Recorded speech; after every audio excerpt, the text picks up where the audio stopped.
There are two limiting factors to your speed as a drummer. The first, your stick movement, technique that you use on a single stroke roll to make one hand on one drum go as fast as possible. And the second, your movement between the drums, your movement around the kit, going from one drum to another.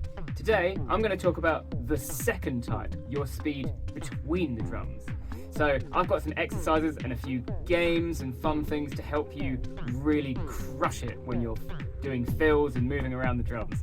Now, this shouldn't all be academic, should it? Because that would be really boring. So we're going to get into a real life example. I'm going to take the principles that I show you and I'm going to display how you would execute them in a real life song. That song is Running Out of Time by Paramore.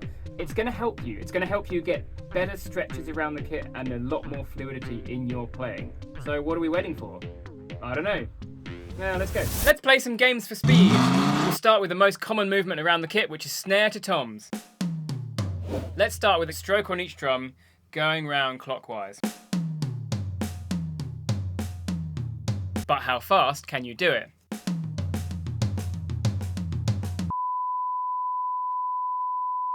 When does it start to get silly?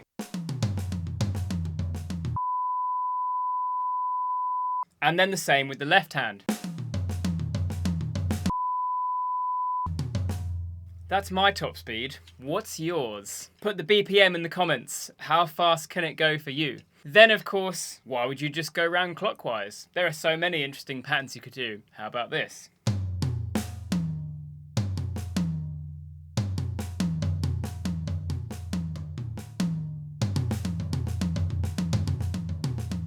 Oh! And because this is all fun and games, let's end with a silly one. I'm going to do a stroke on everything, including my feet. Let's see what that sounds like. Is that something I would play in a tune? Probably not. But it is fun and it does prepare me for speed and moving around the drums in unusual ways.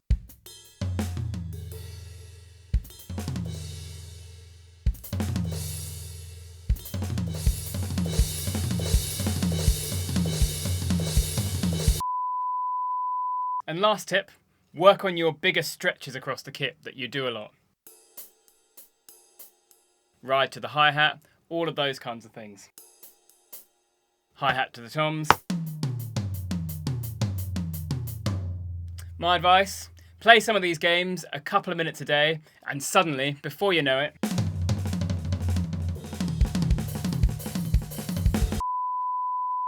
you'll be lightning round the kit in no time. Let's put this into a context. I recently covered Running Out of Time by Paramore, and there's a section in that song with semi-quaver hi-hats moving around to toms, moving around to all the toms and cymbals and various other things. So let's have a go at it.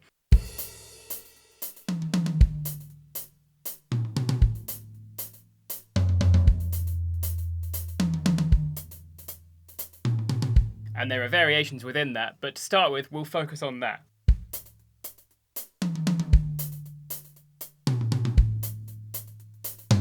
How easy is it for you? 16th hi-hat pattern here, 4 strokes on each tom.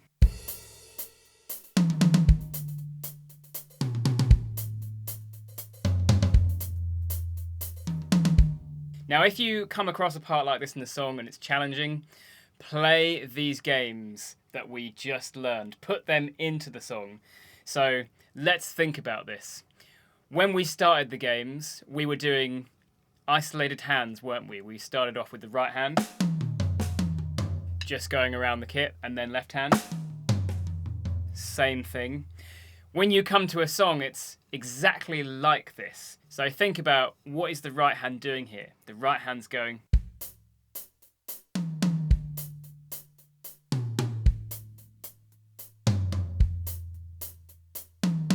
And then, same with the left hand. Now, I'm not suggesting you play the left hand on these 16th note offbeats.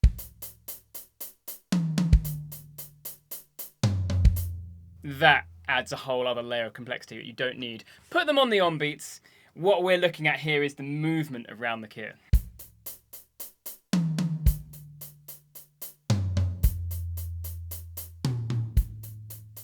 Then, having isolated each hand, figured out any little quirks in the movement, it's time to put them together.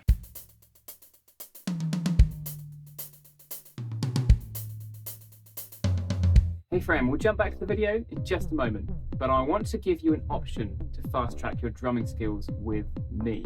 You see, there's a lot of great content out there, but honestly, the best way I ever found to improve was find someone who can give you a personalized curriculum that's going to help you play what you want to play, right?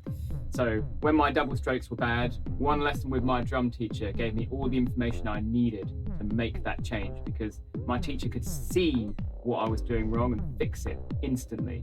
Because it's been so powerful for me, I want to offer you exactly the same thing right here, right now. You can jump on a free one-to-one call with me, and on that call we will discuss 3 things. Firstly, what are your goals with your drumming? Secondly, we'll diagnose what's stopping you hitting those goals. And thirdly, we will map out your next 5 moves towards seeing that breakthrough. Now, there's 2 reasons I offer this. Firstly, because I love seeing people win, and I love the drums, of course. Secondly, because I do have a long-term lessons program called Pro Level Pathfinder, where I help students implement this curriculum that we map out on the call. And if I reckon you're a good fit for that program, we can talk about that. Regardless, the purpose of this initial call is just to see you succeed and to get all the joy you possibly can out of playing the drums. There's a link to book your call in the description below, and I look forward to seeing you there. Let's get into song details. The pre-chorus before verse 2 is where this pattern happens the most. And there's this little accent coming out on the hi-hats in those bits. If it's tough to begin with, just leave that out.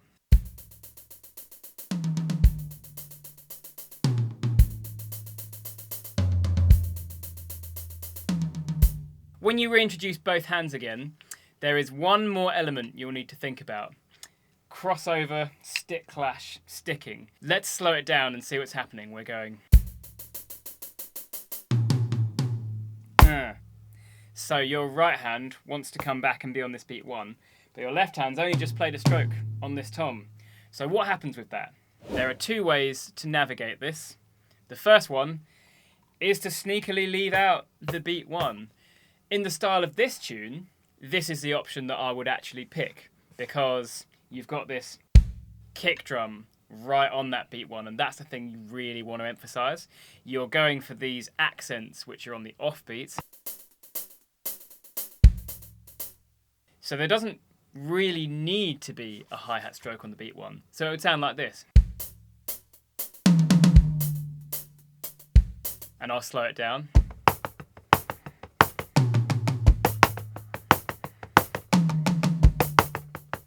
So you see how my left hand is the first to arrive back at the hi-hat right here.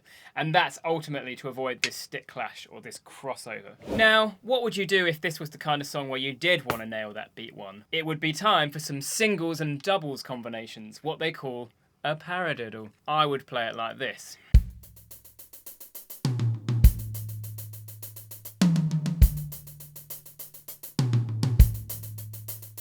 So let's slow that right down. That would be...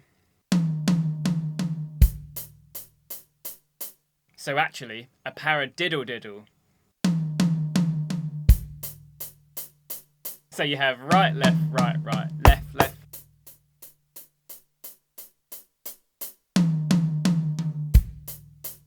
Let's try that at full speed.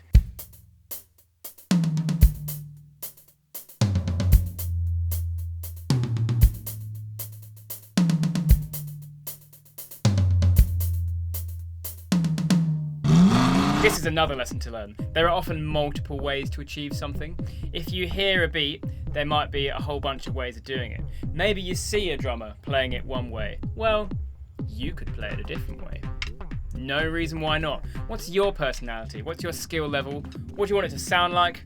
What do you want to achieve with it? These are all questions to ask when you're trying to figure something tough out on the drums. Now we've covered fluidity around the drum kit. If you want to improve your raw hand speed, I have just the thing for you. The next song that I'm going to cover has some really intense speed with your hi-hat hand, and having a play through this is going to help you so much. So I'm going to cover it for you. The video's here, and I'll see you there.